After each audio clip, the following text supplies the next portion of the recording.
Emmanuel Macron lors du défilé militaire du 14 juillet, place de la Concorde à Paris. Thomas Sanson AFP. Emmanuel Macron devait apporter, vendredi 4 septembre, une nouvelle touche à son tableau impressionniste, celui d'un chef de l'État sans histoire politique qui esquisse depuis 3 ans sa vision de la République, de la citoyenneté, de la laïcité, reprenant son travail par endroits, laissant des blancs à d'autres, quand certains, rares, pans de la fresque apparaissent, eux, figés pour de bon. Vendredi, le locataire de l'Élysée était donc présent au Panthéon pour un discours célébrant les 150 ans de la proclamation de la République, le 4 septembre 1870, par Léon Gambetta. Un événement destiné à valoriser, selon son entourage, des figures emblématiques et exemplaires de l'histoire de la République, telles que Marie Curie, Joséphine Baker, Félix Éboué ou Gisèle Halimi, à l'occasion d'une cérémonie de naturalisation de 5 personnes, avec lesquelles le chef de l'État veut partager ce que ça signifie d'être citoyen français en République.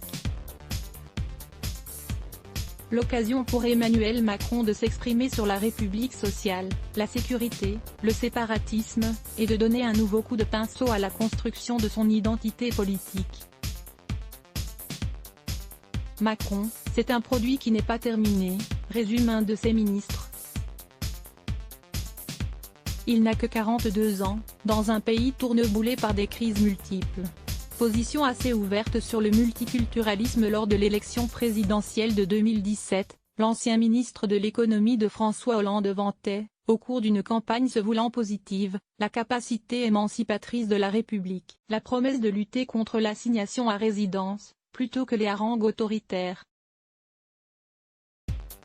Emmanuel Macron aborde plus la question de la République par le biais des aspirations de la société que celui des valeurs, résume son ancienne plume et conseiller Sylvain Faure. Il veut faire en sorte que la promesse républicaine, qui est la possibilité pour chacun de tenir sa place dans la société, soit accomplie, plutôt que d'être dans l'incantation d'un certain nombre de valeurs. Contrairement à certains, au sein du Parti socialiste, donc, Manuel Valls en tête, son rival durant la fin du dernier quinquennat, qui avait fait de la lutte contre l'islamisme et pour une laïcité stricte un de ses marqueurs. Durant un meeting à Marseille, le 1er avril 2017, à 3 semaines du premier tour, Emmanuel Macron saluait les Arméniens, les Comoriens, les Italiens, les Algériens, les Marocains, les Tunisiens, les Maliens présents dans la salle. Ce soir-là, se plaçant en cela dans les pas de François Hollande, qui avait eu recours au même procédé dans la cité phocéenne lors de sa propre campagne, 5 ans plus tôt. En octobre 2016, dans Challenge, M. Macron défendait l'idée que si le communautarisme, notamment religieux, a prospéré, c'est bien sur les ruines de nos politiques économiques et sociales plus que sur un ferme idéologique. Il vous reste 65,83% de cet article à lire. La suite est réservée aux abonnés. Let's block ADS. Why?